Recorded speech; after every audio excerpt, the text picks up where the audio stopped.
मातेची आचित्ती मातेची आचित्ती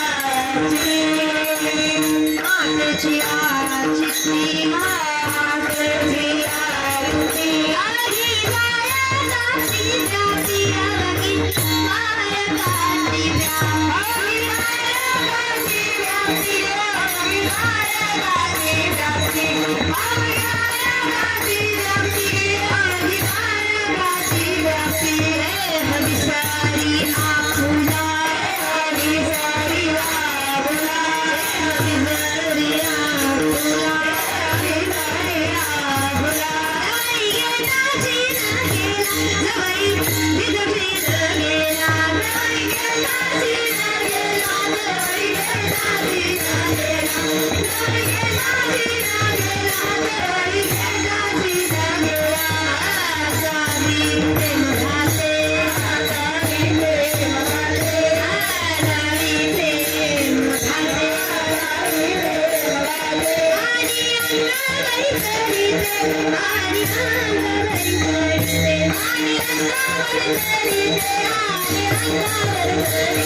I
I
मातीची चित्ती अवघी बाळकाची व्याप्ती देह विसरी आपुला जवळी घेता शिन गेला दावी प्रेम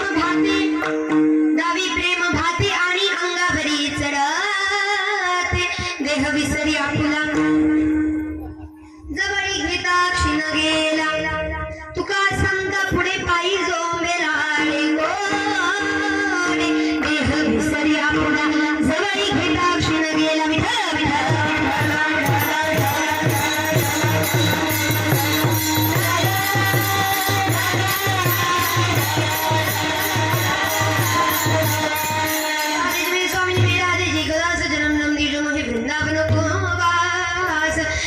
वास संतील मेघावभासं रमामन्दिरं सुन्दरं चित्प्रकाशं हरं त्रिष्टिकायां समन्वस्तपात् परब्रह्मलिङ्गं भजे पाण्डुरङ्गं पाण्डुरङ्ग करो प्रथम नमन पाण्डुरङ्ग करो प्रथम नमन पाण्डुरङ्ग करो प्रथम नमन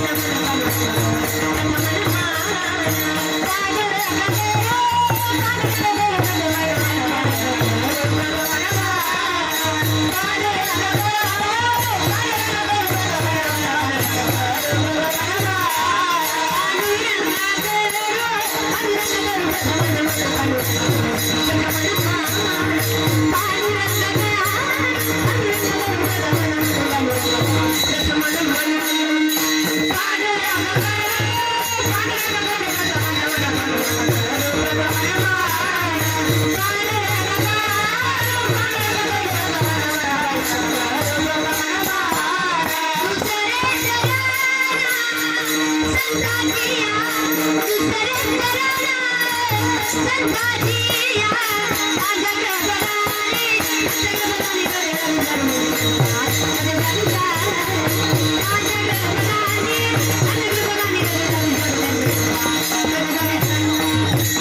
करू प्रथम नमन दुसरी चरण संताचिया त्यांच्या कृपकाने कथेचा विस्तार बाबाजी सद्गुरुदास तुका श्री गुरुचरण सर जलजनी जीवन मगर सुधारी बदन रघुबल विमल जसु निगाहे कुठलचारी बुद्धिहीन तनु जाने सुमिरो पवन कुमार बल बुद्धि विद्या देव मोही हरहु प्रवेश विकार दया गण शंकर गुरु महाराज दया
प्रस्तुत प्राप्त प्रसंगी प्राप्त असते कीर्तनरूपी सेवेकरता उचलला अभंग महान विष्णू भक्त विश्ववंदनीय महाराष्ट्र भूषण जिजावर रमण पाषाण दुंपण पाचव्या वेदाचे निर्माते अखंड जनकल्याण करता आपल्या मुखार विंदातून अमृतवाणी या जगाला देणारे साधू संतांचे जीवन हे जगाच्या कल्याण करता सहे गाऊन देणारे अनाथांचं साधकांचं वारकऱ्यांचं ज्यांना बाप म्हटलं जातं असे असणारे जगद्गुरु जगदवंदनीय तुकोबा यांचा साधा सोपा सरळाचा 4 चरणाचा अभंग मात्र 2 चरणाची आई आपल्या जीवनात लेकरा करता काय काय करू शकते सांगणारे विठ्ठल विठ्ठल विठ्ठल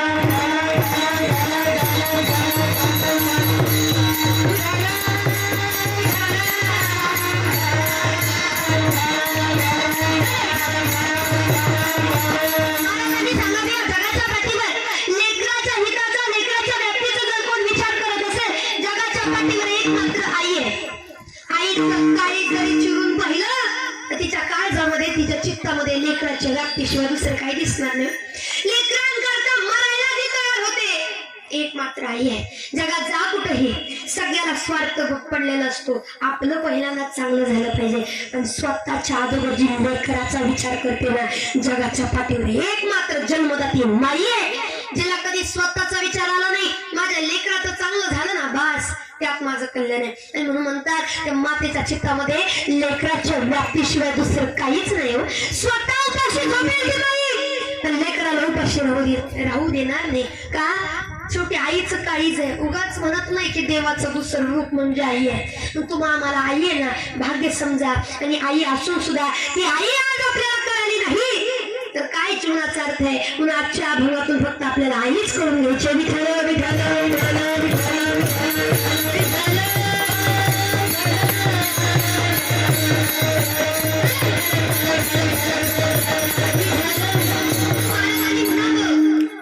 मातेची या चित्ती, मातेच्या चित्तामध्ये सतत लेकराची व्याप्ती असते. उन्हात तानातून बाहेरून ती माई माई किती थकून येऊ द्या, घरातून ताना लेकरू दिसलं ना तिला सगळं देह भार विसरून जाते. अंगाला अनेक वेदना झालेल्या असतात, काम करून शरीर थकलेलं असतं, पण तरी शेतात बघा आपली माई मावशी जर कामावून आली, लेकरू पाहिलं का नाही, ती कामाचा कंटाळाच निघून जातो तिचा. ती आता शेतातून येतानाच म्हणते आराम करणार आहे, पण घरी आलं लेकराला पाहिलं ना, आरामाच्या लक्षातच येत नाही. त्या लेकरालाच मिठ्या मारते, लेकरालाच खेळवते. एवढं प्रेम का? लेकरू हे प्रेम दाखवतो म्हणे. आणि म्हणून आता महाराजांना काय सांगायचं नीट लक्ष द्या. महाराज म्हणतात ज्या पद्धतीने लेकरू आईच्या चरणावरती आई जवळ लोळण घेत असतं, तसं आमच्यासाठी आमचे साधू संत म्हणजे माय बाप आहेत, आणि आम्ही आमच्या साधू संतांच्या चरणावरती लोळण घेऊ म्हणतात. अभंगाचा शब्दशः अर्थ चिंतनाकडे वळण्यापूर्वी फक्त असुन स्वभावानु तुझी आधाया, तुझी आधाया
थोडासा परिहार देणं गरजेचा.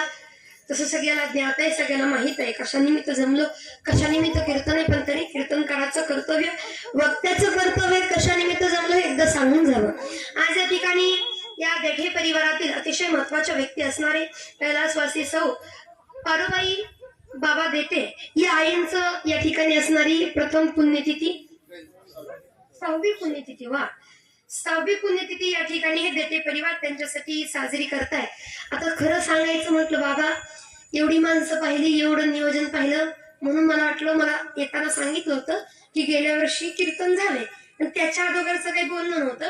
गेल्या वर्षी कीर्तन झाले म्हटलं, मला वाटलं गेल्या वर्षी वर्षश्राद्ध आज पुण्यतिथी असेल, कारण इथं एवढी माणसं वर्षश्राद्धाला येत नाही. पुण्यतिथीला म्हणलं ती ही 6वी पुण्यतिथी. मग याच्यावरून कळतं देठे परिवाराचं प्रेम काय आणि आईचा स्वभाव काय.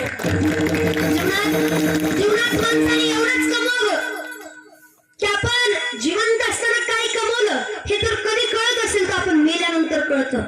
आपण मेल्यानंतर अरे आपल्यासाठी गावकरी नाही रडले फरक पडत नाही, आपल्यासाठी शेजारपाजारी नाही रडले फरक पडत नाही, आपल्यासाठी नातेवाईक नाही रडले फरक पडत नाही, पण आपल्या जाण्याने आपल्या घरच्यांच्या जर डोळ्यात पाणी आलं ते समजायचं जीवन जगण्याचं आपलं सार्थक झालं. लेकरांनी म्हणलं पाहिजे खरंच महाराज आमच्या जीवनाचा आधार गेला. आणि खरंच महाराज पहा, आज आज 6वी पुण्यतिथी 6वं पुण्यस्मरण या ठिकाणी आईंचं आहे. पण तरी असणारे संपूर्ण देते परिवार आईंना न विसरता आईंसाठी एवढं सगळं करतायत. असणारं संपूर्ण देते परिवार आज एवढं सगळं करतायत आणि त्यांच्या पश्चात असणार त्यांचं संपूर्ण कुटुंब. आणि दुसरी गोष्ट म्हणजे दुःखाची गोष्ट आहे, आई आज आपल्यामध्ये नाहीत. आणि एक चांगली गोष्ट सांगू, आईनं जे मरण आलं ते साधं सुद्धा मरण नाही, त्याचं कारण आहे. मरण आलं म्हणजे महाराज मरणच एकदम वाईट आहे. आणि तुम्ही म्हणता साधं सुद्धा, त्यांना जे मरण आलं ते सौभाग्याचं मरण आलं. का? सौभाग्याचं मरण. कुठल्याही स्त्रीला, लग्न झालेल्या प्रत्येक स्त्रीची देवाकडे काय मागणी असते? ए देवा, अरे तुझ्याकडे काही मागणी नाही आमचं, पण आयुष्यभर ज्याच्या नावाचं मंगळसूत्र गळ्यामध्ये घातलं, ज्याच्या नावाचं सिंदूर कपाळाला लावलं ना, अरे त्या धन्याचं दागिनं जर आमच्या गळ्यात असतील ना, ते मरण पण काही मरण आहे, ते सौभाग्याचं मरण आम्हाला दे. प्रत्येक स्त्री देवाला मागते.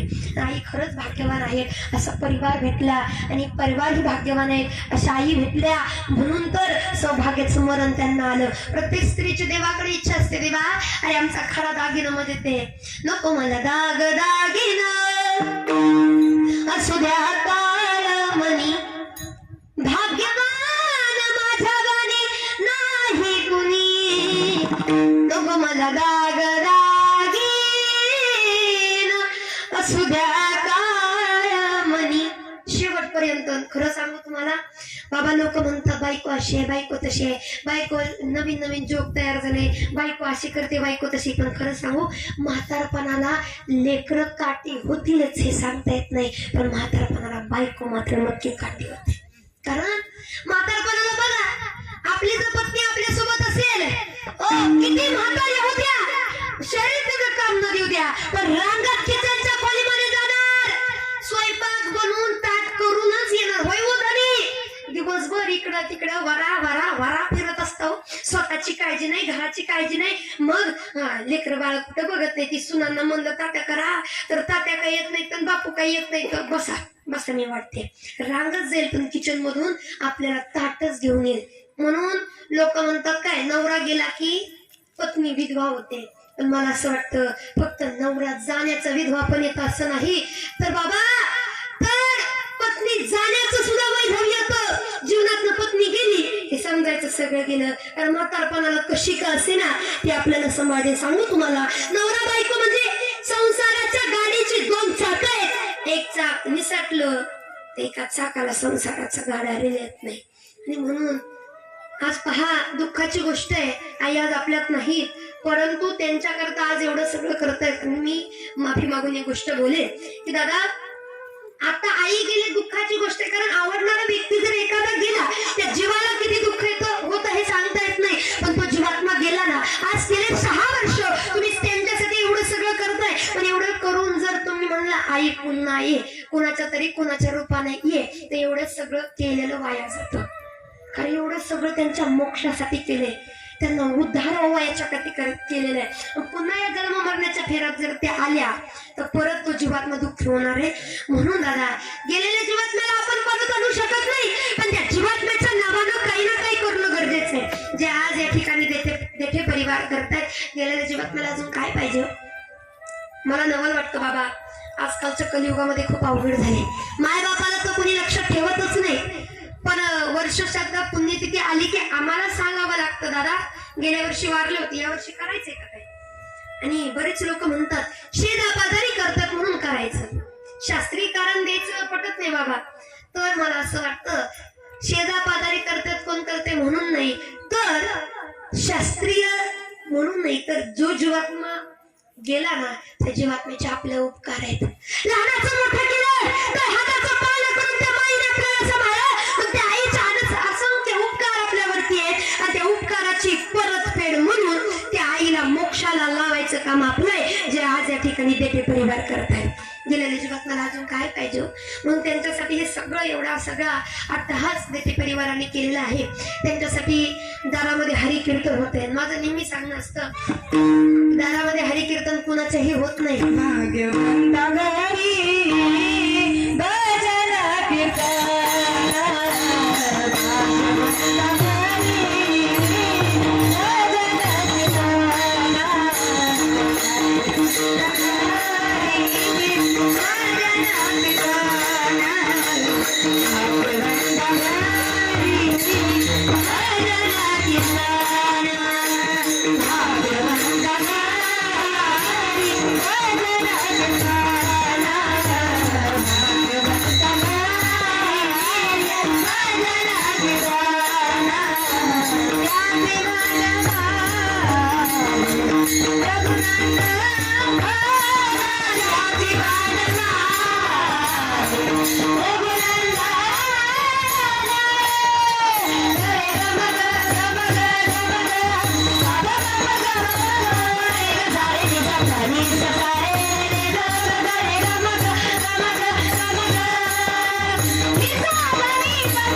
भाग्यवंताच्या दारात कीर्तन होतं. या निमित्ताने कसे ना आपल्या देठे परिवाराच्या दारामध्ये हरिकीर्तन होतंय. त्यांच्या पश्चात असणारे संपूर्ण परिवार आज या ठिकाणी त्यांच्यासाठी एवढं सगळं करतात. दारामध्ये हरिकीर्तन होतंय, अन्नदान होतंय, ज्ञानदान होतंय, अजून धनदान होतंय. धनदान झालंच पाहिजे. बसलेले माझ्याकडे एवढं टाकलं बघते महाराज, आम्हाला कुठं दिलं, मला दिलं. धनदान दिले. हा धन होणं खूप गरजेचं आहे. नवे नवे आजच्या दिवशी जेवढे जास्तीत जास्त दान धर्म कराल ना तेवढं जास्त त्यांच्या पदरात जाऊन पडणार आहे. म्हणून अन्नदान होतंय. आता पुण्यतिथीचं वर्ष श्राद्धाचा जरा विचार केला तर बरीच लोक त्यांना जर म्हणलं, ओ बाबा आमच्या आईच्या नावाने आम्ही अन्नदान करतोय, बसा ना जेवायला. वेळ लागला का तुम्हाला? आम्हाला वर्ष श्राद्धाचं पुण्यतिथीचं झालं कुशल नाही म्हणतो. हा ना मला सांगणार येडे सांगू तुम्हाला बाबा. लोक म्हणतात वर्ष श्राद्धाचं चालत नाही, पुण्यतिथीचं चालत नाही. का हो बाबा? त्याच्यात काय शिरलंय का, काही घुसलंय का, कुठून काय आलंय? हो, हे मला असं वाटतं सगळ्यात पवित्र अन्न जर कुठलं असेल तर ते इथलं आहे. का? कारण ते हरिनामाच्या वातावरणामध्ये शिजलेलं अन्न आहे. इथं कीर्तन चालू, मागं काय चालू आहे? आल्याच तिकडे आम्हाला गरम वास आला बरं का. हो, पण आता ऐका, मागं स्वयंपाक चालू आहे. म्हणजे या हरिनामाच्या वातावरणामध्ये ते शिस्त आहे. आणि हरिनामाच्या वातावरणामध्ये शिस्त, ते अन्न राहत नाही, तो प्रसाद होतो. देवाच्या प्रसादे करारे भोजन, वाल कोण कोण अधिकारी. तो प्रसाद ग्रहण करता आला पाहिजे. प्रसादे सर्व दुःखाना. आणि म्हणून बाबा पहा, आज या ठिकाणी एवढा सगळा अट्टहास या देठे परिवाराने केलेला आहे. त्यांच्या पश्चात असणारे संपूर्ण देठे परिवार, त्यांच्यापैकी बाबा नारायण देठे असणारे त्यांची दोनही मुलं, दोनही कन्या, आधी करून संपूर्ण परिवार, त्यांची दोनही मुलं अनिल बाबा देठे, सुनील बाबा देठे, आधी करून त्यांच्या दोन्ही मुली जयश्री ज्योतिराम चव्हाण आणि लतिका दत्तात्रय जाधव, आधी करून संपूर्ण परिवार आज आईंसाठी एवढं सगळं करतात. गेलेल्या जीवात मला अजून काय पाहिजे? खरं सांगू, मला एक वाटतं की गेलेल्या जीवात मला एकच गोष्ट हवी असते. आणि ज्या लेकरांना लहानापासून मोठं होईपर्यंत एका ताटात जेवायला शिकवलं, ज्या लेकरांना आता हाताचा पायला करून सांभाळलं, नवे नवे नवे ज्या लेकरांना एका घासातला घास चालून कधी एकमेकांमध्ये भेदभाव करायचा नाही हे शिकवलं, त्याच लेकराने एकत्र येऊन आपल्यासाठी काहीतरी करावं एवढीच फक्त गेलेल्या जीवात्म्याची इच्छा आहे. बाकी काहीच नाही गड्या. आणि जर खरं सांगू, आज तुम्ही काही करा, किती कार्यक्रम करा, पण आजच्या दिवशी तो आजचा दिवस फक्त त्या जीवात्म्याचा आहे. आणि आजच्या दिवशी भजन, पूजन, अन्नदान ह्याच गोष्टी झाल्या पाहिजे. पण आजच्या दिवशी न कळत जर तुमच्याकडनं भावाभावात भांडणं झाली, मी म्हणते वर्षभर मारामारी करा, मारामारी करा, तिकडं काही करा. पण आजचा एक जो दिवस आहे का नाही, आजचा एक दिवस आपण शब्द जरी एकमेकाला दिल्या तर गेलेल्या जीवात म्हणून नरकात पडल्याशिवाय राहत नाही. मग त्याचं किती पुण्य असू द्या. म्हणून गेलेल्या जीवात्म्यासाठी आजची प्रत्येक गोष्ट आहे. म्हणून गेलेल्या जीवात्मा करता संपूर्ण देते परिवार एकत्र येऊन करतात. अजून गेलेल्या जीवात्म्याला काय पाहिजे? मी म्हणेल अशीच आईंची सेवा करत राहा. आईंचं प्रेम, आईंचा आशीर्वाद कायम आपल्या घरावरती राहो. विठ्ठल विठ्ठल.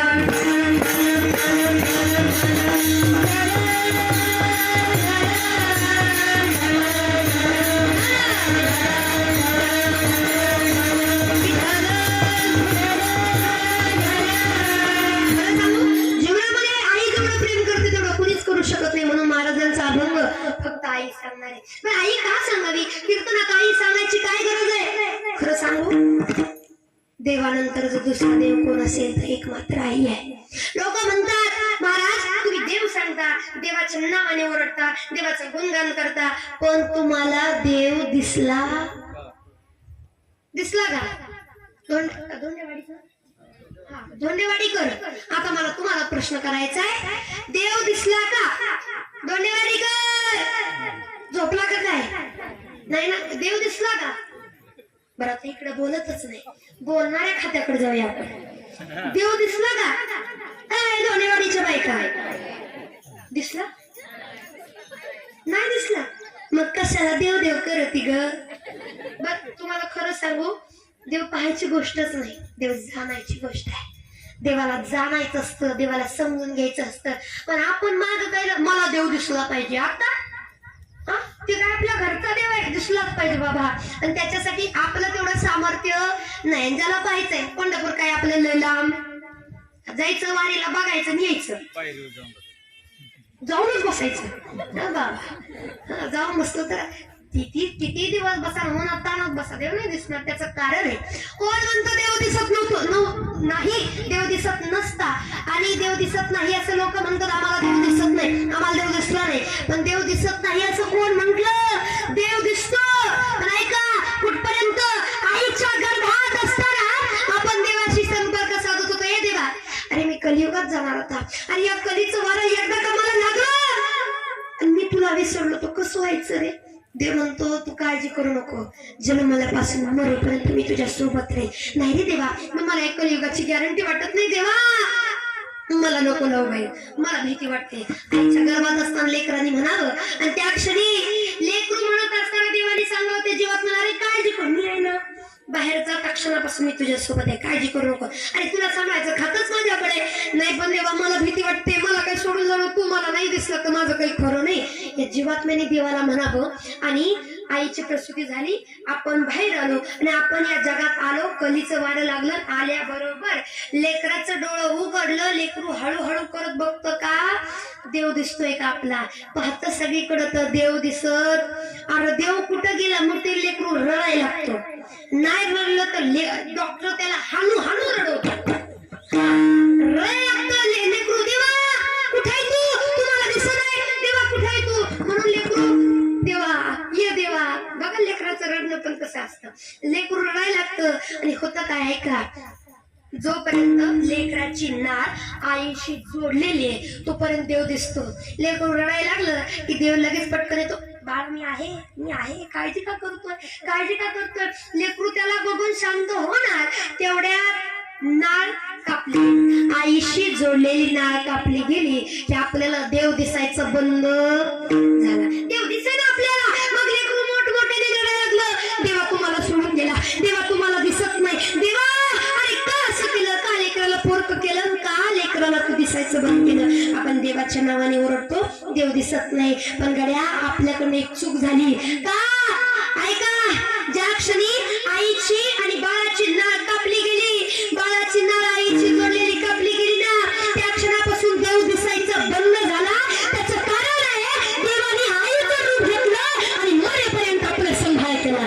आणि म्हणून आपल्याला देव दिसत, म्हणून आपल्याला अदृश्य रूपातला देव दिसत नाही. त्याचं कारण, आणि आई रूपाने देव लहानापासून मरेपर्यंत आपल्या सोबत होता, पण त्या आईकडे आपण वाकून बघितलं नाही. मला असं वाटतं जिवंतपणी सेवा करा, मेल्यानंतर आई आई म्हणून उपयोग नाही, कारण मेल्यानंतर फोटो शिवाय त्या जीवात्म्याचं काहीच राहत नाही. आणि जिवंत असताना मला भेटी आई हाताचं पालन करून तुम्हाला सांभाळ ना, आई खरंच तुझे उपकार आम्ही कधी फेडू शकणार नाही. मला ना त्या आईला काय बिघडत नाही. आणि दुसऱ्या करता मरण्यापेक्षा, दुसऱ्या करता जगण्यापेक्षा कधीतरी एक दिवस आईसाठी काढा, आणि फक्त आईला प्रेमा आणि मिठी मारा.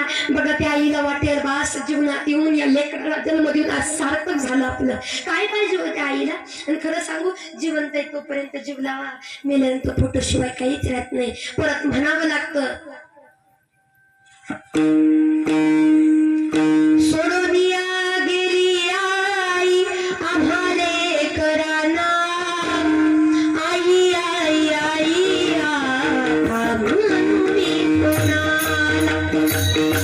आई आई आई म्हणून कोणाला, सोडून गेली आई आम्हाले कराना, सोडून गेली आई आम्हाले कराना, आई आई आई म्हणून कोणाला, आई आई आई म्हणून कोणाला, सोडून गेली आई.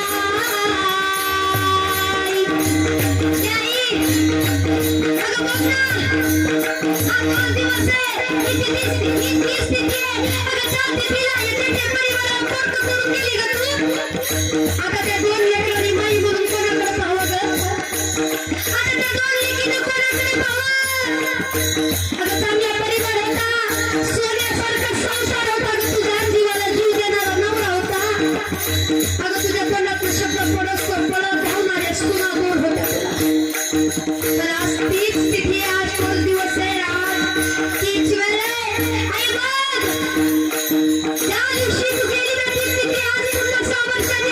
अगं बघ ना, गेली 6 वर्ष तुझ्या नावाने आई करून रडतोय ग. आई उठवतोय ग. का गेलीस तू? मी तुम्हाला माणसं आई तोपर्यंत जीव लावा, मेल्यानंतर काही उपयोग नाही करे. आठवा तो दिवस, आणि ज्या दिवशी मी बाई दारात पडलेली होती, अख्खं घर, अख्खा देठी परिवार, आणि जीवाला जीव देणारी सगळी माणसं रडत होती. आईने पुन्हा यावं, पण आई पुन्हा आणू शकलो कडे. पण जिवंत आई तोपर्यंत माणसाची किंमत ठेवा. एकदा मेलं की गेलं बघा. सोडूनिया गेली आई आम्हाले घराना, सोडूनिया गेली आई आम्हाले घराना. आई आई आई आलो मी घराना, आई आई आई आलो मी घराना.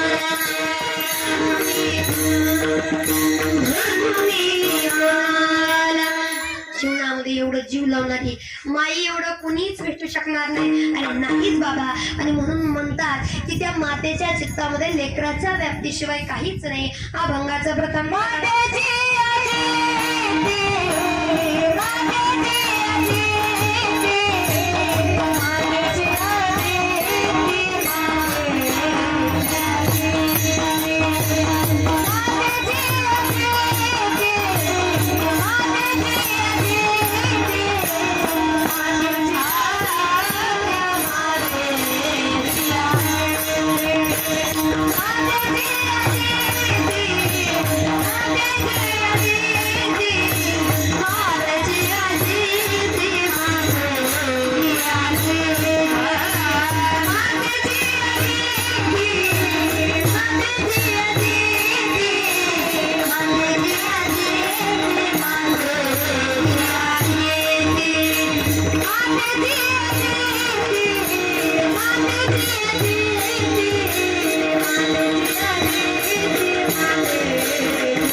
देहभार विसरून जाते. जगाच्या पाठीवर एक मात्र माई तिला म्हणतात. लोक काय म्हणतात, अरे आईने असं काय केलं, आईचे उपकार मानायला तयार नाहीत. पण आई एवढा उपकार जगाच्या पाठीवर कोणी करू शकत नाही. तर बापाचे उपकार नाही असं म्हणणार नाही, परंतु आईचे उपकार 9 महिने 9 दिवस हाताचा पाळणा करून आपल्यासाठी जीवाची लाही केली त्या माईनं. आपल्याला जर एखादी गोष्ट सहन होत नसेल तर स्वतः उपाशी पोटी झोपली, आपला विचार केला तिने. स्वतःचा कधी विचार नाही, फक्त लेकराचा विचार करते. एक मात्र माई तिला म्हणतात. आणि सहज लोक म्हणतात, काय केलं आमच्या माईने, का मानायचे उपकार. हो खरं सांगू, आयास करते होती. तुम्हाला कामाला जायचं, तुम्हाला ऑफिसला जायचं, तुम्हाला शाळेला जायचंय, कुठं बाहेर जायचं म्हणलं पहाटे लवकर उठते, पटकन जेवणाचा डबा करते आपल्याला आणि पहिल्यांदा आपल्यासाठी गरम गरम स्वयंपाक करून येते. लेकरा उपाशी नाही गेला पाहिजे, पटकन खान मग जा. स्वतःसाठी बाजूला ठेवते, पहिल्या लेकरांना करते आणि एवढा 8 तास करून लवकर उठून ती स्वयंपाक करते. आणि जर एवढा सुंदर स्वयंपाक करून लेकरू जर तिला म्हणलं अगं आई तुला स्वयंपाक चांगला करायचं जमत नाही का, भाजीत मीठच जास्त झालं, चपाती बेचवच लागते, असं जर तुम्ही म्हंटला त्याला वाटेल एवढं धावपळ करून केलं पण लेकराला काय आवडलं.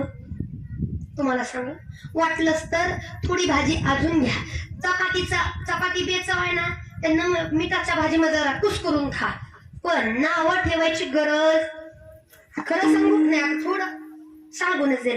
ज्यांनी आईच्या जेवणाला नावं ठेवली त्याची बायको तर दररोज चपात्या करतेच करणार. हा मग आता ठरवा नावं ठेवायची का नाही ठेवायची. हा आई आपली कशी का असे ना खाऊ घालते, बायकोच्या कच्च्या का चपात्या असं ना गपगुणाने खावा. दोंडवाडी कर बाबांचा पुढचा दण काय. हा नाही दिलं तो हॉटेलमध्ये चला, पण बोलून जमत अगं जेवाय का केलं नाही म्हणतो का आपण. दंडेवाडी कर खरं सांगाय तुम्हाला तुमच्या बायकोची शपथ आहे. नाही असलं तर आपल्याला काही तर खायचं, नसलं तर काही विषय. आईला मात्र आई अगं काय केलं नाही, मम्मी अगं तुला जाताना सांगितलं होतं करून ठेव, तू केलं नाही. आपण दरडावतो कुणाला, आईला का.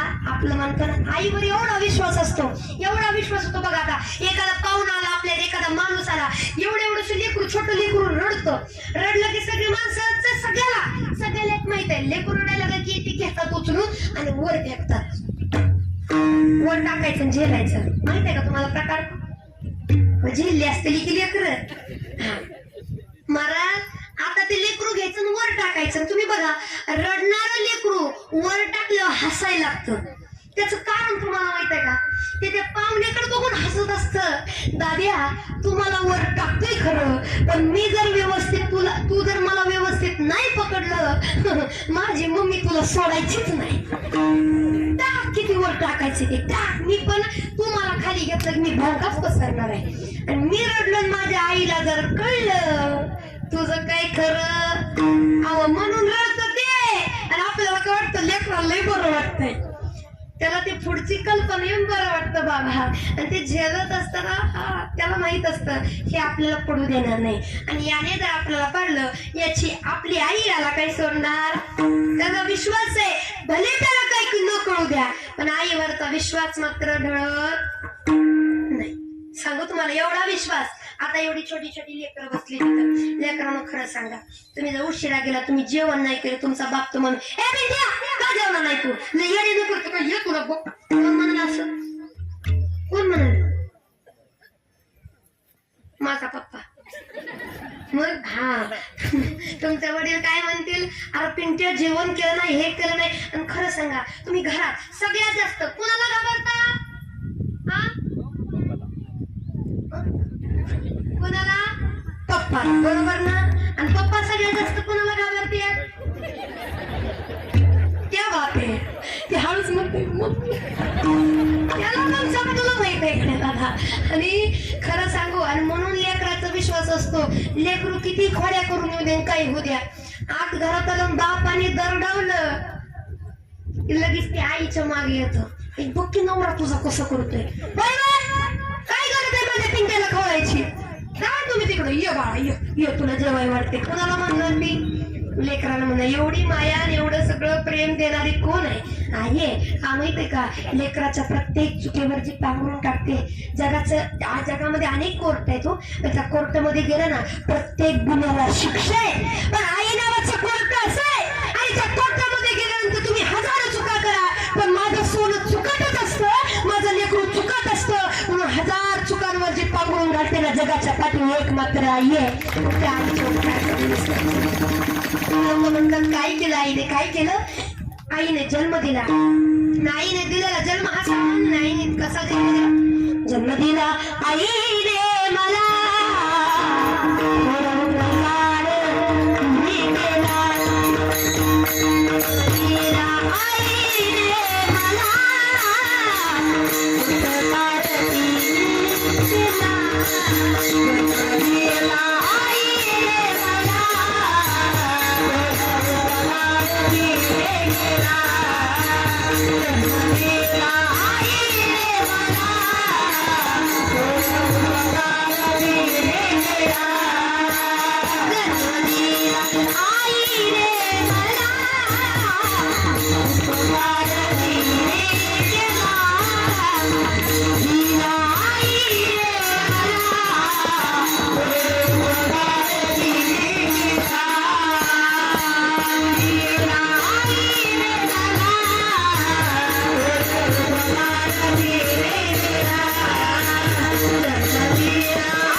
आपली म्हातारी आई कशी करते ना जीव ओवाळून टाकते आपल्यावर. सांगू मी तुम्हाला आता. रात्रीच्या 3, 4, 5 कधी कधी घरी जायला वाटतं मला. पण तरी सुद्धा माझी आई आम्ही गेलो कुठून बसते मला म्हणते ताईडे मला माहिती आहे बाहेर कुठं काही खात नाही तू. मग स्वयंपाक आहे गरम करून गरम करते हात पाय करून धुणे. रात्रीच्या 3, 4 वाजता कोण देईल का मग?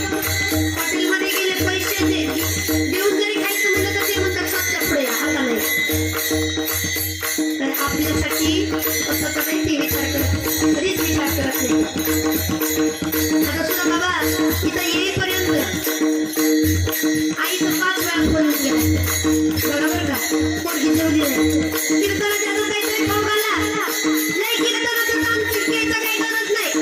राहू द्या कीर्तन कोणी त्रास नाही. जीव ओळखते आपला विचार करते की जगाचा कधीच नाही. आणि म्हणून हे तर लेकराच्या पायाला लागली आणि लेकरं आईला होणार जखम लेकराला झाली तर दुःख मात्र आईला होतं. एवढं प्रेम जगाच्या पाठी कोण करणार आहे? आणि म्हणून हे तर लागे माझ्या पायाला अश्रू येतीच्या डोळ्याला. हे तर लागे माझ्या पायाला अश्रू येतीच्या डोळ्याला. आईने दिलेला हा जन्म सामान्य नाही गड्या. आईने कसा जन्म दिला आणि मला जन्म दिला आई तुझे उपकार भेटणार नाही. आणि मला जन्म दिला आई तुझे उपकार भेटणार नाही. आणि मला जन्म दिला आई तुझे उपकार भेटणार नाही. आणि मला जन्म दिला आई तुझे उपकार भेटणार नाही. आई तुझ्या मूर्ती पाणी या जगात मूर्ती नाही. आणि मला जन्म दिला आई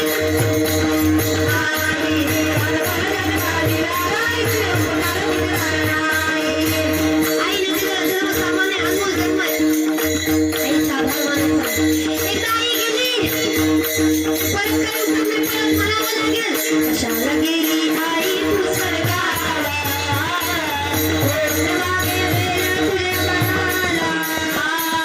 कशाला गेली आई तू स्वर्गाला. लागेल तुझ्या या जाळाला. 9 महिने 9 दिवसांची सारी कशी तू केली. संकट तुझ्या आले असता पदराला बांधून नेली. 9 महिने 9 दिवसांची सारी कशी तू केली. संकट तुझ्या आले असता पदराला बांधून नेली. सोडून गेली तुझ्या या गायाला. लागेल तुझ्या या गायाला. कशाला गेली आई तू स्वर्गाला.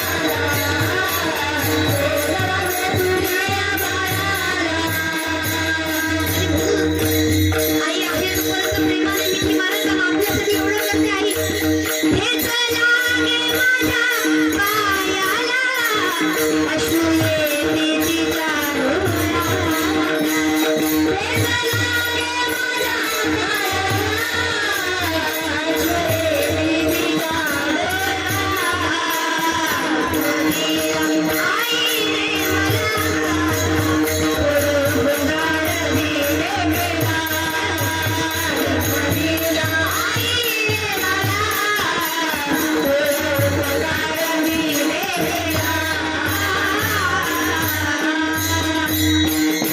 आईने मला सामान्य नाही.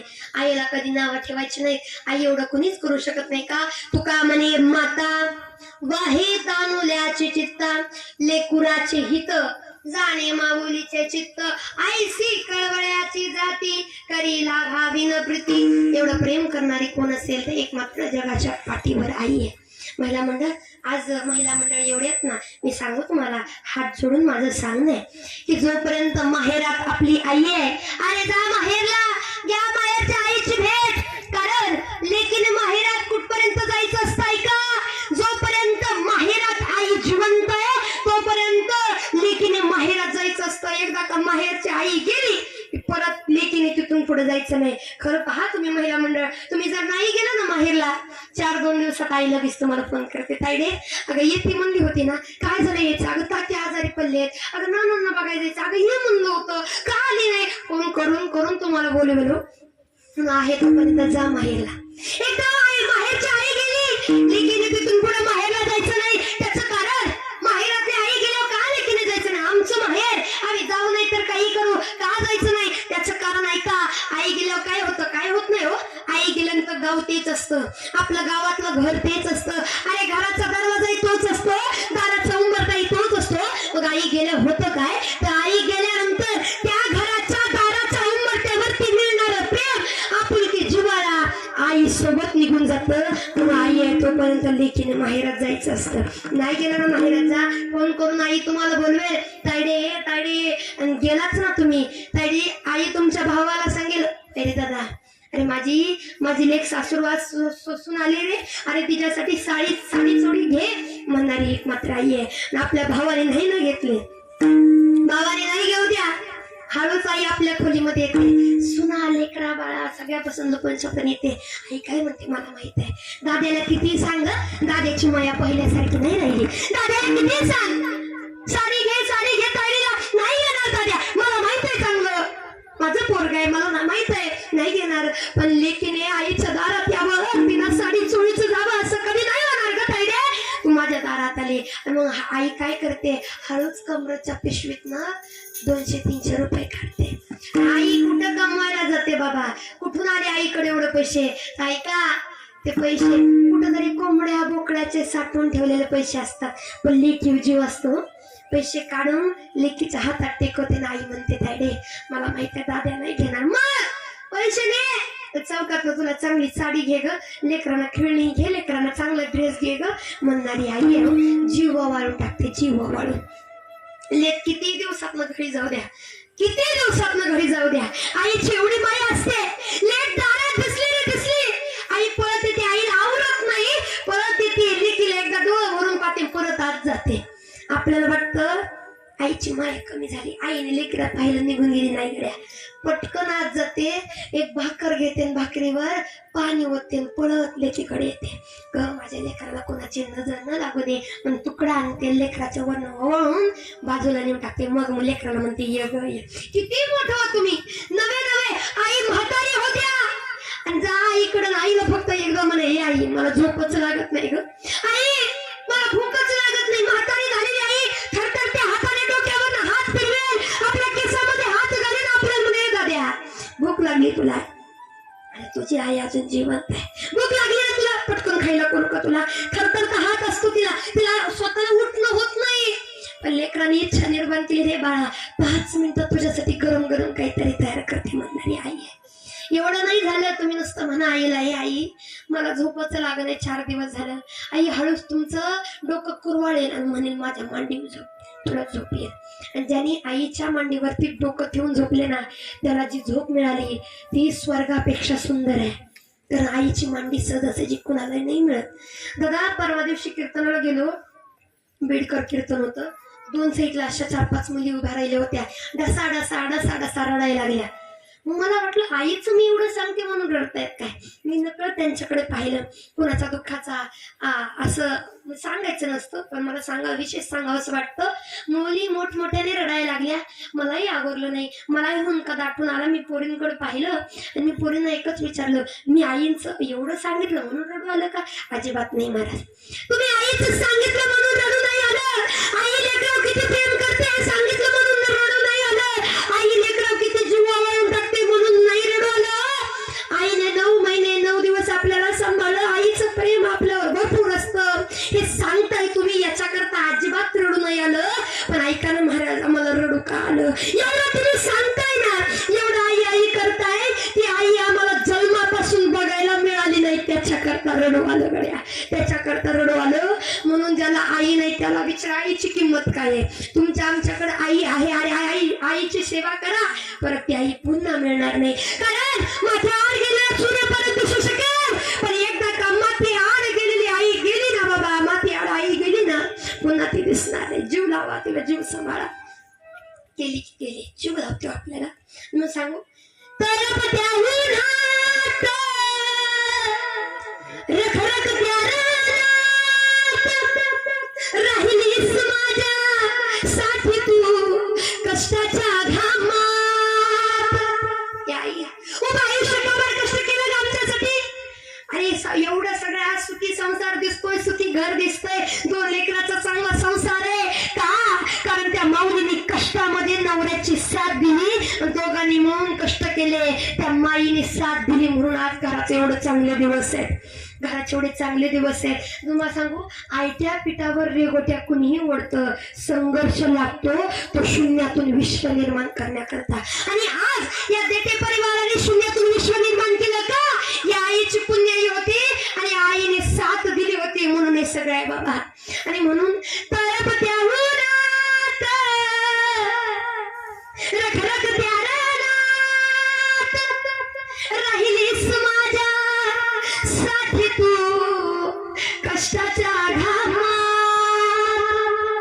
कधी मेल मुठभर घास, कधी गळे तुला उपवास.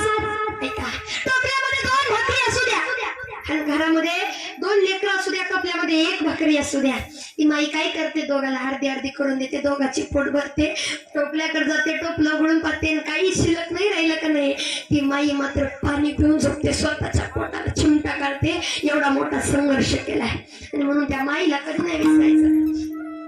म्हणून तर हाताचा पाळणा करून सांभाळवते मी. तरपत्या उन्हात रखरखत्या रानात राहिलीस माझ्यासाठी तू कष्टाच्या घामात. कधी मिळेल मुठभर घास, कधी घडे तुला उपवास. ओल्या मातीतून चालताना तुडविले काट्याचे फास. आई माझी मायेचा सागर बिलादीने जीवनाकार. कशी आपली आई? नभीची चांदणी तू, चंदनाची कोर, शीतल तुझी छाया मला हवी जीवनभर. तुझ्या शीतल छायेमध्ये उभं आयुष्य मी जगेन. आई देवा पासी मी ग, आई तुलाच ग मागेन. जीवावर टाकते नाहीये. आणि देवाकडे जरी गेली ना, देवाला एकच म्हणते, देवा माझं सुद्धा आयुष्य माझ्या लेकराला लागू दे गड्या, माझं सुद्धा आयुष्य माझ्या लेकराला लागू दे. एवढं प्रेम करते. म्हणजे एका दृष्टीला जर तिला लेकरू दिसलं तर देहभान विसरल्याशिवाय राहत नाही. अभंगाचा दुसरा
लेकराला पाहण्यामध्ये लेकराला एकदा का पाहिलं की देहभान विसरून जाते. स्वतःचा कधी विचार करत नाही, फक्त लेकराच्या विचारावर, फक्त लेकरा करता करणारी माई आहे.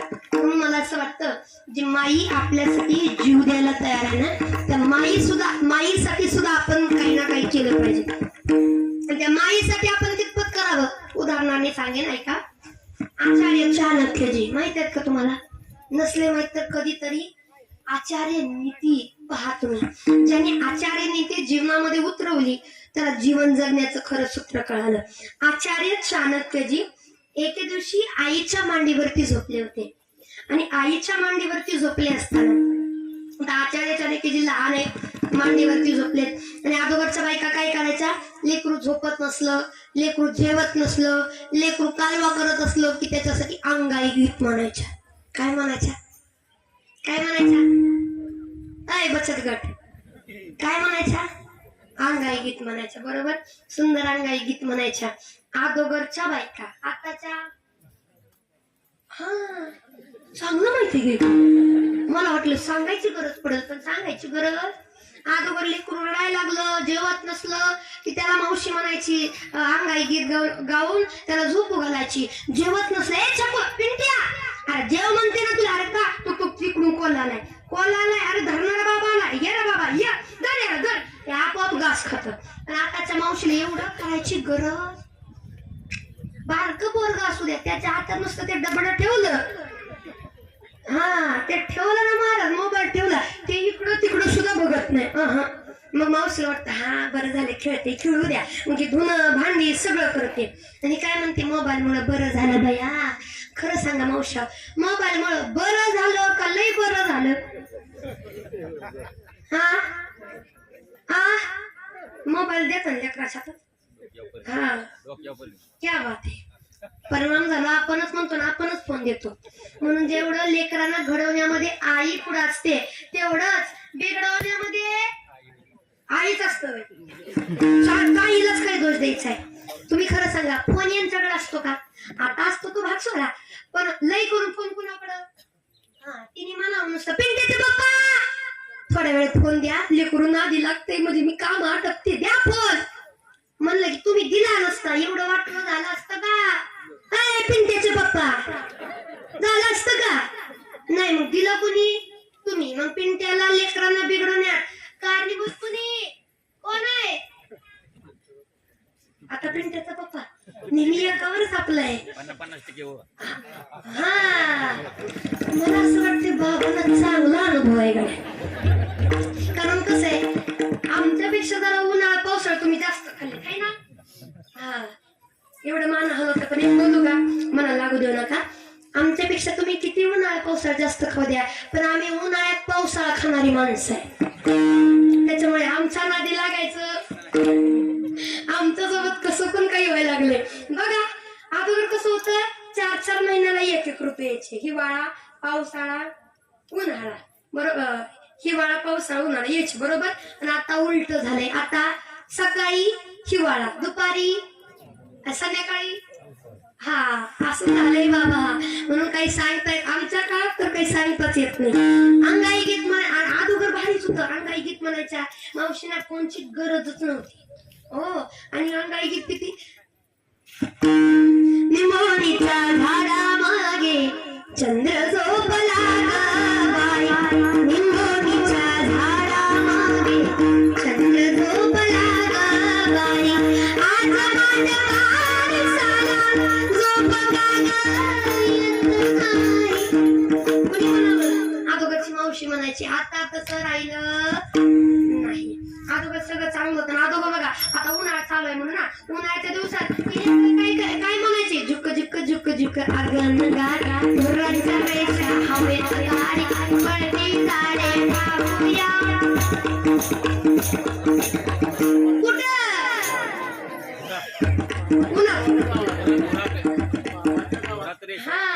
चौदारांना चांगलं माहित आहे.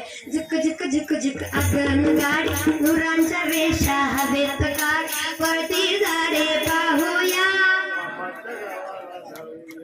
झाले की आता तुम्हीच मामा झाला.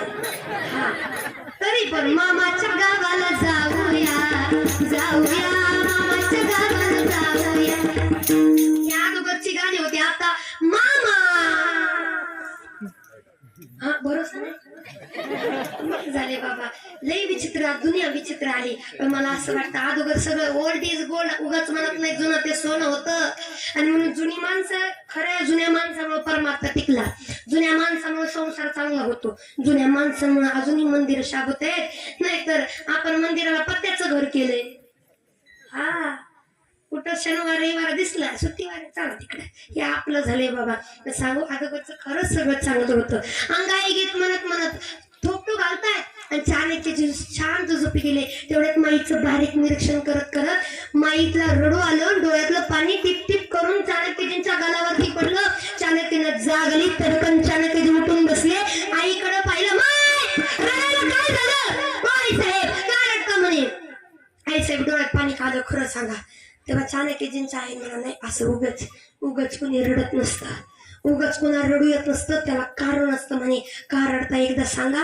आचार्यजींच्या आईने म्हणावं, चाणक्यजी मला थोर विचारवंताचे शब्द आठवले. थोर विचारवंतांनी शास्त्रकारांनी असं सांगितलंय की ज्या लेकराचे पुढचे 2 दात पुढे असतात त्या लेकराला राजयोग मिळतो. आणि त्या लेकराला राजयोग मिळाला की ते राजासारखं जीवन जगतं, राजासारखं उपभोग सगळं सगळं त्याला मिळतं. का? कारण त्याचे पुढचे 2 दात पुढे आहेत. पण मग आई साहेब जर हे तर तुमच्यासाठी चांगली गोष्ट आहे, म्हणजे पुढचे 2 दात पुढे तर चांगली गोष्ट आहे, सुखाची आनंदाची गोष्ट, मी रडता का बरं. आईने सांगावं चांगली गोष्ट आहे, पण मला रडू या गोष्टीच येते. त्या शास्त्रकारांनी असंही सांगितलं, ज्या लेकराचे पुढचे 2 दात पुढे असतात त्या लेकराला राजयोग मिळतो. पण एकदा का त्या लेकराला राजयोग मिळाला की जन्मदात्या आईला ते विसरून जातं. अहो तुम्हाला सगळं मिळेल, मला आनंद आहे, पण मिळाल्यानंतर तुम्ही या आईकडे वाकून सुद्धा बघणार नाही, मग जन्म देण्याचा काय अर्थ राहिला म्हणे, काय अर्थ राहिला की चाणक्यजीने जवळ यावं, आईचं डोळं पुसावं, म्हणावं माय माझ्यामुळं माझ्या आईच्या डोळ्यात पाणी आलेलं माणसं नाही होणार आणि मी ती खपूनही घेणार नाही. विठ्ठल विठ्ठल.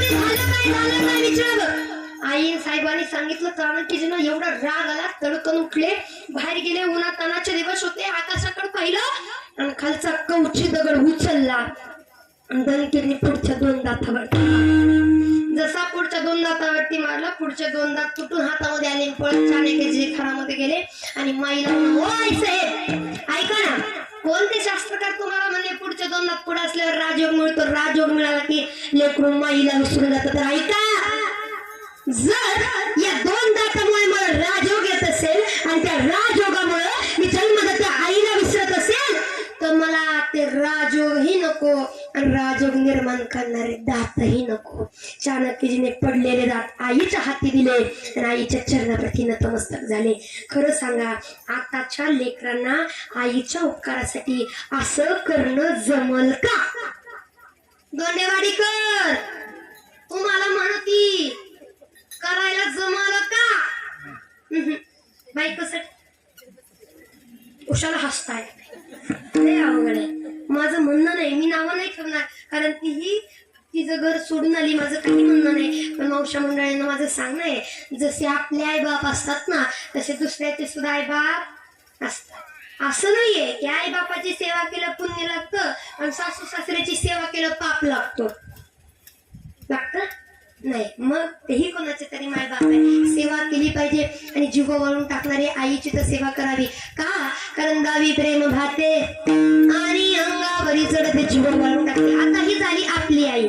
पण तुम्हाला सांगू, आता मला आमच्या आईचं सांगायचंय. तुम्हाला आमची आई सांगू.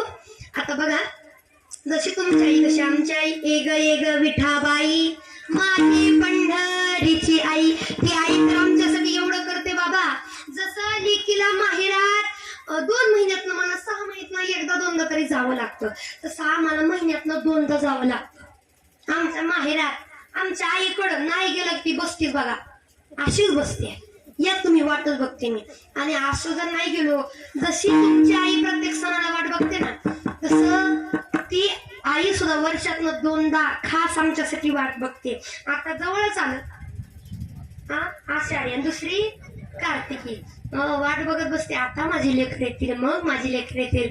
आई आमचं टक लावून डोळं पाहत इकडं रस्त्यानं पाहत बसलेले असते का आता लेकरं येणार मग येणार. म्हणून तुम्ही जरा जवळ आहे तर वाडीला जाता का नुसतं मान हलवता? आम्हाला जरा लांबच आहे. आम्हाला जरी लांब असलं ना, महिन्यातनं 20 वेळा तरी आमची पंढरपूर घडतं. देवाला आणायचं म्हणलं देव आणतोच, देवाला करायचं म्हणलं देव करतो. कारण आले देवाजीच्या मना आणि ते कोणाचे काय लेकर तिथं कोणाचं चालत नाही. तुम्हाला पंढरपूरला न्यायचं म्हणलं ना, तुम्ही सहज चाललाय, टायर इकडून जाणार आहे, टायर पंक्चर होणार, पंढरपूरच्याच रस्त्याने जावं लागणार. हा, तुम्हाला दुसरीकडे कुठं जायचंय तिकडला रस्ता बंदच होणार. इकडून न्यायचं म्हणलं तर, आणि तुम्हाला जायचं असतं देवाला आणायचं नसतं ना, तुम्ही किती जायचा प्रयत्न करा, जाऊ शकणार. निम्याच रस्त्यात फोन, तात्या गेलं परत या. निम्याच रस्त्यात फोन, गुड्डी गेली. कुठं गेली की तुम्ही अंदाजला. हा, मग मात्र काही खरं नाही. मग मला असं वाटतं देव बोलवतोय ना, जा परत काही खरं. मग बाबा ती आई आमची वाट बघते. तसं आपल्या आईकडनं काही मागून घ्यायचं असलं, आई मला दे, आई मला हे दे, आई मला ते दे म्हणावं लागतं, जरा पाणी लावावं लागतं. पण तसं आमच्या देवाला नाही, आमच्या त्या आईला नाही. त्या आईला फक्त हाताने टाळी आणि मुखाने नाम एवढं केलं, ती आई प्रसन्न झाल्याशिवाय राहत नाही. म्हणून सर्वांनी हाताने टाळी मुखाने नाम विठोबा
मातेचे आते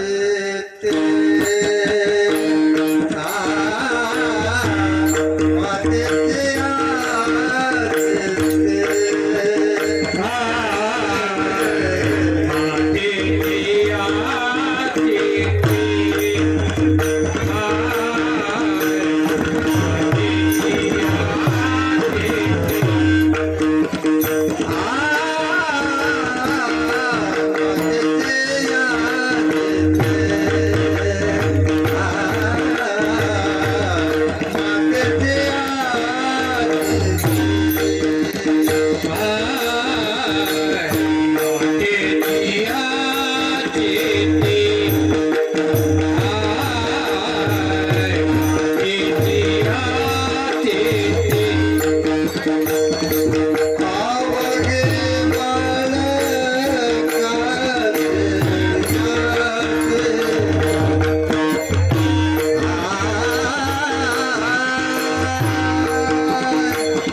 देह विचारी आपुला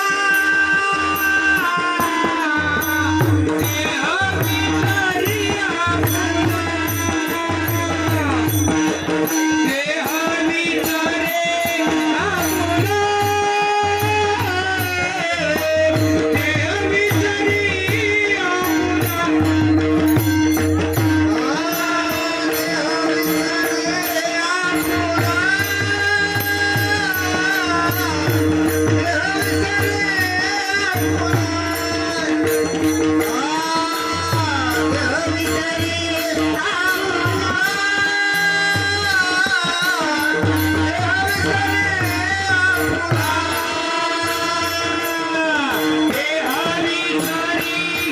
आपुला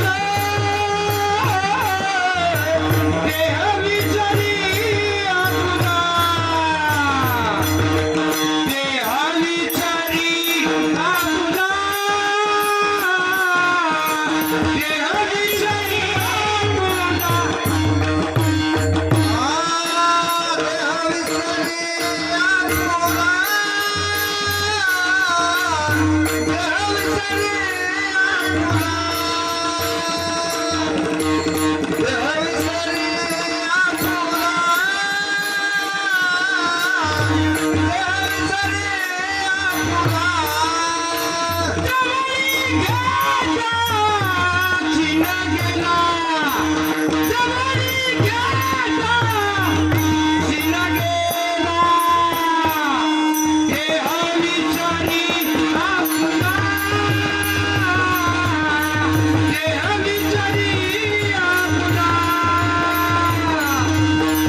देवाच्या का मंदिर आहे संताच्या, कारण त्याचं कारण आहे ज्ञानोबरांनी ज्ञानेश्वरी ज्ञानेश्वरी मध्ये म्हणावं, जे जे भेटे भूत ते ते मानी जे भगवंत, हा भक्ती योग निश्चित जाण माझा.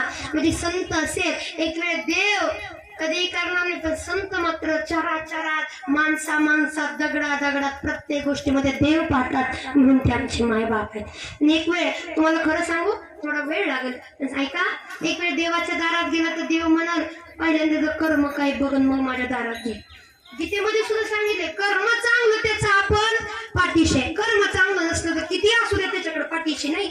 पण ऐका, तुम्ही देवाच्या दारात गेला तर देव म्हणाल, आपण जर गेलो माझी माया म्हणून, तर देव तुम्ही लेकरू आहे म्हणून नाही बघणार, पहिल्यांदा तुमचं कर्म तपासेल. तर संताच्या दारात गेला तर संत म्हणतील, लेकरं माझ्या दारात आली हेच भरपूर आहे, त्यांचं कर्म मी बदलून.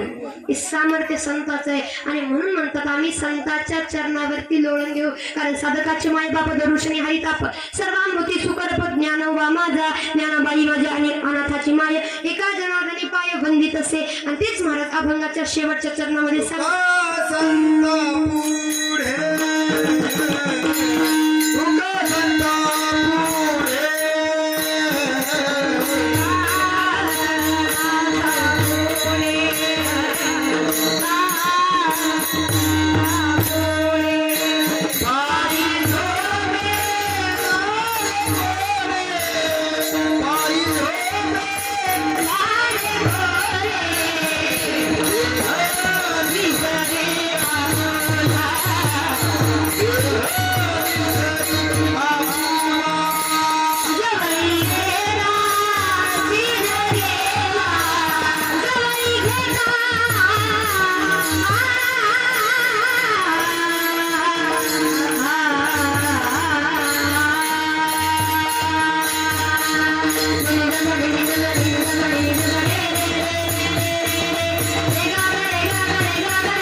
पळतं मांडण्याचा प्रयत्न या ठिकाणी केलेला आहे. पण या ठिकाणी असणारे संपूर्ण देते परिवार, आज दोन्ही त्यांची मुलं, दोन्ही कन्या, सर्व सुना नातवंड आज एकत्रून आईंसाठी करतायत. गेलेल्या जीवात मला अजून काय पाहिजे? गेलेल्या जीवात मी याच्यातच सुखी असतो. आणि म्हणून मला असं वाटतं, एक तर माणूस जिवंत असताना त्याला जीव लावावा. कारण एकदा का माणूस गेला की त्याच्या आठवणीशिवाय आपल्याकडं काहीच शिल्लकत नाही, काही म्हणजे काहीच नाही. म्हणून माणूस चांगला आहे, माणूस जिवंत आहे, तो नीट बोलावं, आईशी बोलावं. एकदा का आई गेली की परत आईला ये म्हणून उपयोग नाही. कारण एकदा आई गेली ना, सगळं विश्व आपल्याकडे तर रिकामं झालं म्हणता येईल. कारण आई आहे तोपर्यंत, आई आहे पण एवढा जीव लावते बाबा. त्याचा अनुभव म्हणजे या देते परिवाराला आहे की आई लेकरासाठी कितपत करू शकते, आई घरासाठी कितपत करू शकते. जेव्हा आम्हाला बाबा भेटले होते तेव्हा बाबांनी सांगितलं, खूप खूप अगदी प्रेमळ स्वभाव होता आणि जिने आमच्यासाठी एवढं केलं, अगदी जीवाला जीव देणारी महाराज. अडचणीच्या काळामध्ये कुणी नाही पण माझी बायको माझ्या पाठीशी भक्कमपणे उभा राहिली ना, म्हणून आमचा सुखाचा संसार झाला. म्हणून मला असं वाटतं, घराला घरपण देणारी एखादी तरी स्त्री अशी असावी जिने घराला घरपण नव्हे, घराला मंदिर बनवलेलं असावं. आणि ते मंदिर या देते परिवाराचं आहे. कारण आपले असणारे कैलासवासी सौ पारुबाई बाबा देते या आईंमुळं या देते परिवाराला खरंच एक आधार मिळालेला होता. आणि असं असणारं आधारवड या घराचं 6 वर्षापूर्वी इथून निघून गेलं. मग जीवाला तर दुःख होणार. पण खरं सांगू बाबा, आज त्यांच्यासाठी एवढी माणसं इथं जमलेत. आज 6वी पुण्यतिथी आहे. आज वर्षश्राद्ध नाही बाबा, आज 6वी पुण्यतिथी आहे. पण 6वी पुण्यतिथी असून आईला जाऊन 6 वर्ष होऊन सुद्धा त्यांची लेकरं, देते परिवार त्यांना विसरले नाही. कारण आईंचा असणारा गोड स्वभाव आणि आईंचं असणारं प्रेम. आणि सांगू तुम्हाला, कोण म्हणतं आई मेलेत? महाराज वेळ लागलं का? पुण्यतिथी कोणाची केली जाते? मेलेल्या माणसाची पुण्यतिथी होते. तुम्ही पुण्यतिथीचं कीर्तन करता, तुम्ही काय म्हणताय? आई जिवंत आहे. ऐका, आई जिवंत आहे. आपल्या पद्मिनी पारुबाई या ठिकाणी अजून जिवंत आहे. त्याचं कारण आहे, महाराज तुम्ही म्हणसाल वर्षश्राद्धाचं कीर्तन करताय आणि आई आमची जिवंत आहे असं कसं म्हणता? तर ऐका, आई जरी शरीराने मेली असली ना, तरी ती तिच्या आठवणी रूपाने, तिच्या प्रेमा रूपाने आणि तिच्या स्वभावा रूपाने गेले 6 वर्ष या देते परिवारात मध्ये जिवंत आहे. अजून काय पाहिजे देते परिवाराला? काय पाहिजे? आणि देते परिवाराने नुसतं फोन करावा आणि तेवढ्या फोनवर एवढी माणसं गोळा करावी, हे देते परिवाराचं प्रेम आहे. आणि हे आईने केलेला उभा संसार आहे. सुखी संसार होता, 2 लेकरं होती. अनिल दादा, सुनील दादा, जयश्रीताई, आमची लतिकाता, एवढा सुंदर परिवार होता. जीवाला जीव देणारा, जीव ववाळून टाकणारा नवरा होता. एवढं सगळं परिवार असताना सुद्धा आईला जाणं झालं. पण मी एकच म्हणेल, होता सोन्याचा संसार या आईचा दरबार, होता सोन्याचा संसार या आईचा दरबार, राजा राणीचा दरबार. कशी काळाने थट्टा केली, बाग सुखाची हरपून नेली. कशी काळाने थट्टा केली, बाग. बघा ना, सुंदर परिवार होता. अहो काय कमी होतं आमच्या आईकडं? आईने फक्त शब्द टाकावा आणि दोन्ही लेकरांनी पळसतोर तो शब्द राखावा. एवढा सुंदर परिवार. मग कशी काळाने थट्टा केली, बाग सुखाची हरपून नेली. कसं विसरलं हे सार, होता सोन्याचा संसार या आईचा दरबार, होता सोन्याचा संसार या आईचा दरबार, राजा राणीचा दरबार या आईचा दरबार. आज आईला जाऊन 6 वर्ष पूर्ण झाली तरी विसरण्यात मला आठवतंय, गेले 3 महिना खातीर 3 महिन्याखाली मला तारीख येऊन त्यांनी दिली. इथंच पंढरपूरला कार्यक्रमाला जाताना भेट झाली त्यांची. म्हणे महाराज आमच्या इथं कीर्तन तुम्हाला करावंच लागणार आहे आणि गोड नियोजन प्रत्येकाला म्हणजे दान धर्मावर जास्त भर आहे आणि ज्याच्या दारात दान धर्म होतो ना, तुम्हाला खरं सांगू, जो माणूस 1 हाताने देतो ना त्याला 2 हाताने परत मिळाल्याशिवाय राहत नाही. म्हणून ते चला दान धर्म करायचं आणि दान धर्माला खूप महत्व आहे. आज हे देते परिवार दान धर्म करतायत. तसं आल्याला बाबांनी सांगितलं महाराज कीर्तन कधी चालू द्या तर सोडायचं 12:30लाच. त्यांचीच इच्छा होती त्याच्यामुळे मी काय लवकर संपवणार नाही. पण मग आता आम्हालाही पुढे जायचं त्याच्यामुळे मीही वेळ गेला. तसं वेळ होतच आला पण कीर्तन संपवायला काही नाही. पण बाबा कीर्तन चालवायलाही काही नाही पुढं, परंतु आम्हालाही पुढे जायचंय. आणि मी सांगून जाईल जाता जाता जेवढी माणसं इथं जमले तर या 30 तारखेपासून ते 5 तारखेपर्यंत सुंदर असं सप्ताहाचं भव्य दिवस सप्ताहाचं आम्ही नियोजन कंदर या गावामध्ये केलेलं होतं जे चालू आहे. आणि त्या नियोजनामध्ये आपलं सगळ्यांनी पाहत असतील टीव्हीवरती कीर्तन लागतात. संध्याकाळी 6 ते 7 काहीतरी कार्यक्रम असतो आणि त्यामध्ये ते जे टीव्ही आहे जी टॉकीज मनमंदिरा जो चॅनल आहे तो सध्या तिथे शूटिंगला असल्यामुळे तिकडे धावपळ आहे. आल्या पाहिलं तुम्ही मला किती त्रास झाला. कारण की दररोज पळापळ हे बघा ते बघा आणि कार्यक्रम करणं एवढं सोपं नसतं. आणि दादा अजून समोर माझ्या पुढे बसले. दादा त्या दिवशी काका मला तिथं भेटले होते ना तेव्हा त्यांचा एक शब्द होता, महाराज करायचं असलं नीट करायचं नाही तर करायचं नाही. मी शब्द त्यांचा तेवढाच लक्षात ठेवला. आणि जेव्हा जे टॉकीजवाल्याचा फोन आला काही सप्ताह तुमचा घेऊ का आम्ही म्हणलं ठीक आहे. पण मग आमच्या घरचे शेजापाजारचे काय म्हणले फक्त आपण टाळकऱ्याला शूटिंगवाल्याला जेवणाचं देऊ. म्हणलं बाकीचे 7 ते 9 आपल्यात कार्यक्रम सगळे आले पाहिजे. ते म्हणजे महाराज खर्च भरपूर आहे. म्हणलं खर्च किती झाला तरी चालेल, एक तर करायचं नाही, केलं तर नीट करायचं नाही तर करायचं नाही. ही वाक्य मला तिथं आठवलं बरं का बाबा. म्हणून देते परिवार मला कुठंतरी कामाला आले हे मी म्हणते बरं का. आणि तिथं त्यांनी मी सांगितलं आपल्या तिथं कार्यक्रम किती माणूस उपाशी गेला नाही पाहिजे. उपाशी आपण आलेला अतिथी देवो भव हे पाळलं पाहिजे महाराज. आणि सांगायचं म्हणजे फक्त एका फोनवर तिथं माणसं उपस्थित झालेली आहेत. उद्यापासून टीव्हीवरती तुम्हाला ते कीर्तन पाहायला मिळतील. 30 तारखेपासून या 30 तारखेपासून चालू आहे ते उद्यापासून पाहायला मिळतील. आमचं शेवट 5 तारखेला कीर्तन आहे म्हणजे ते 10 तारखेच्या आसपास टाकतील. पण आता एवढं कीर्तन माझं ऐकलंय म्हणून जाता जाता माझं सांगणं आहे, टीव्ही आहे का घरात सगळ्याच्या आहे ना? मग बरं त्याला रिचार्ज आहे का? हा नाहीतर काय काय लोक आहे म्हणून ठेवायलेले असते ते काय बघा. रिचार्ज करून घ्या आणि माझ्यासाठी फक्त तेवढं चॅनल बघा. जी टॉकीज मनमंदिरात संध्याकाळी कार्यक्रम लागतो कीर्तन येणार आहे. आणि जर तुम्हाला जमलं येऊ वाटलं तर 5 तारखेला माझं कीर्तन नव्हे येऊ वाटलं तर म्हणणार नाही आवर्जून उपस्थित राहा कारण आपला कार्यक्रम आहे. 5 तारखेला माझं कीर्तन आहे. मोठं भव्य दिव्य नियोजन आहे.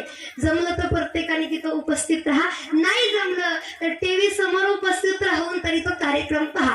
गोडसं नियोजन याही देते परिवाराने केलेलं आहे. अगदीच माझ्यावरती लेकी एवढं प्रेम करणारे दादा काका या ठिकाणी उपस्थित आहेत. काकांनी सांगावं खरंच माझी पत्नी होती महाराज, जीवाला जीव देणारी, तिच्यामुळे हा संसार सगळं उभा आहे. आज दोन्ही लेकरं सुखात आहेत, दोन्ही कन्या सुखात आहेत, सगळं घरी परिवार सुखात आहे. आणि आज अजून सुद्धा आमचं सगळं चांगलं आहे का? कारण तिचे आशीर्वाद आहेत.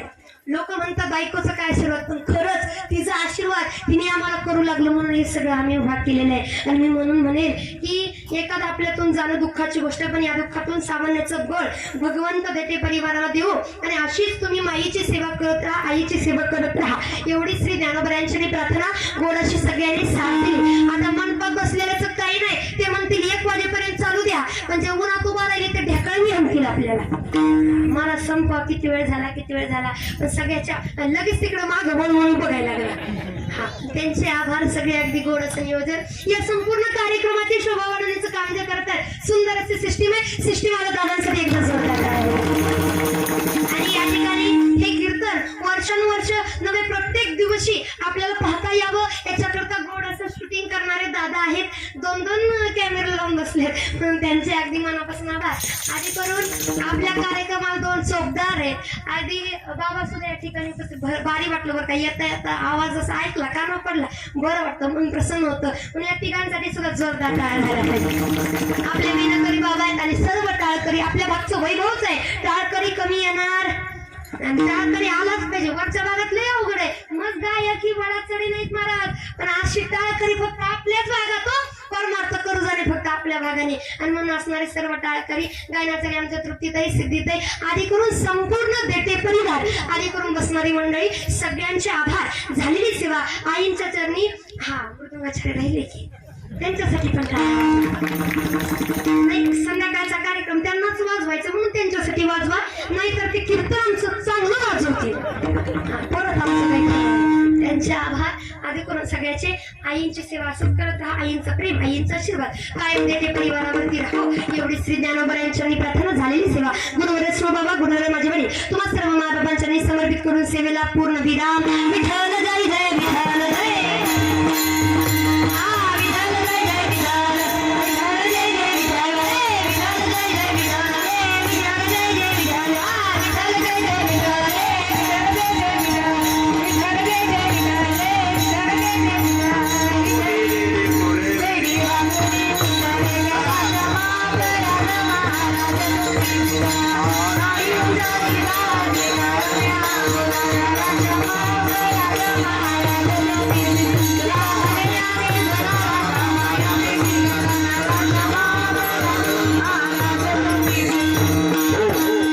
आम्ही जातो तुम्ही ब्रह्मासु जावे.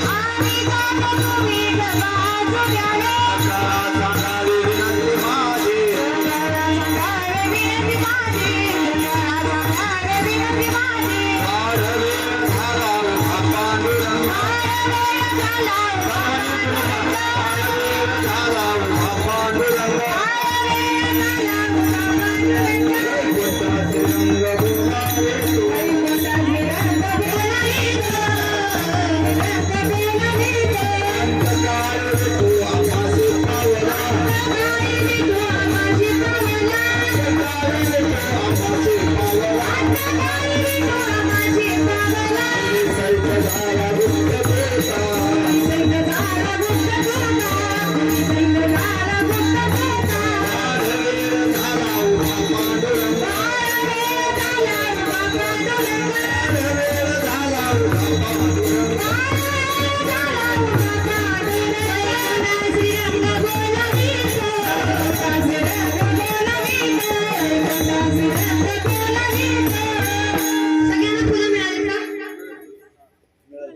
वैकुंठाचे रंग बोलावे. सगळ्यांनी पुढे या. घरातल्या मंडळींनी फोटो समोर या आणि या ठिकाणी 1-2 मिनिटं आईंना श्रद्धांजली वाहण्याकरता आणि त्यांच्या सद्गतीसाठी 1-2 मिनिटं सगळ्यांनी जागेवर शांत उभा राहायचे, म्हणजेच मौन धारण करायचे. नंतर फुलांचं वर्ष होईल.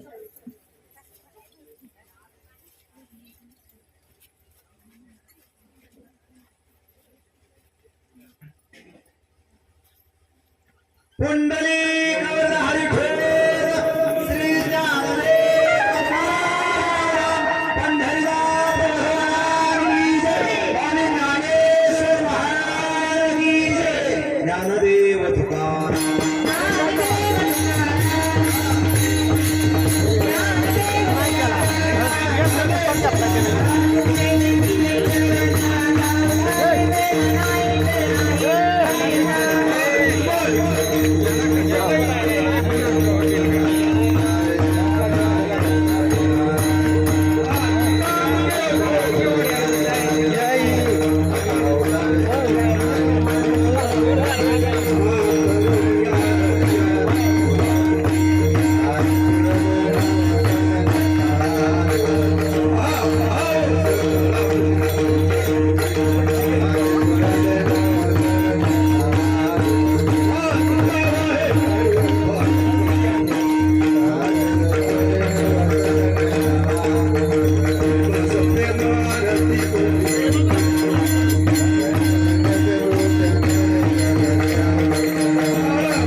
मंगलभागे स्नान पंढरीचा वारकरी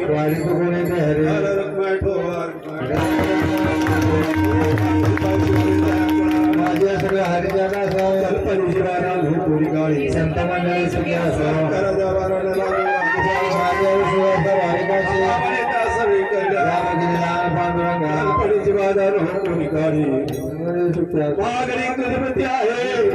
या संताची निर्मित वेदी आणि तुझे काय मज देवी पायी संताची ज्ञानदेव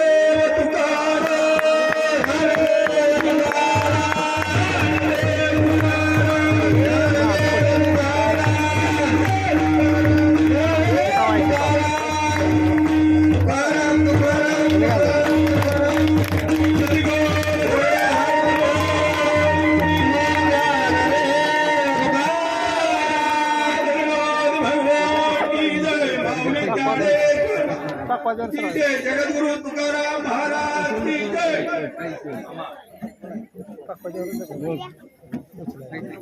प्रसाद घेतल्याशिवाय पुढे जाऊ नका अशी मालकाची नम्र विनंती आहे.